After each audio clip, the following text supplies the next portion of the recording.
16 தினங்கள் என்னோட வழிகாட்டியான விநாயக பரம்பொருளை வழிபாடு செஞ்சு அவரை துதித்து போற்றி புகழ்ந்து பூஜை பண்ணிட்டு கடைசி 3 நாள் விதவிதமாக உணவுப் பொருட்கள் எல்லாம் அவருக்காக சமைச்சு அர்ப்பணிச்சிருக்கேன். வாங்க பார்க்கலாம். இட்லி, கருப்பட்டி பணியாரம், கோதுமை இடியாப்பம், புட்டு, வெண்பொங்கல், கேழ்வரகு தோசை, அரிசி உப்புமா, சப்பாத்தி, வாழைப்பூ அடை, பூரி, ஆப்பம், காரப்பணியாரம்.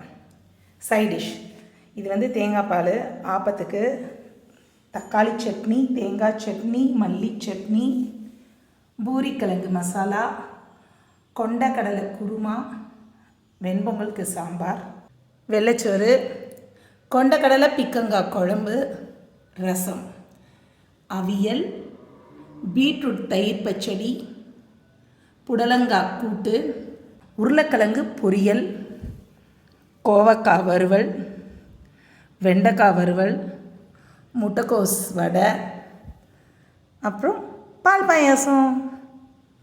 காலை மதிய உணவுக்கு அப்புறம் இப்போ நம்ம கொழக்கட்டை வகைகளை பார்க்கலாம். எள்ளு கொழுக்கட்டை, வேர்க்கடலை கொழுக்கட்டை, உப்பு இல்லாத அவ்வை கொழுக்கட்டை, உளுந்து வடை, பருப்பு பூர்ண கொழுக்கட்டை, இது உளுந்து கொழுக்கட்டை, நெய்யில் பொரிச்செடுத்த யாகத்துக்கான கொழுக்கட்டை, பிள்ளையார்பட்டி கொழுக்கட்டை. நானும் எங்கள் அண்ணனும் சேர்ந்து பண்ணக்கூடிய ஒரு யாகம் இது. கணபதி ஹோமம்.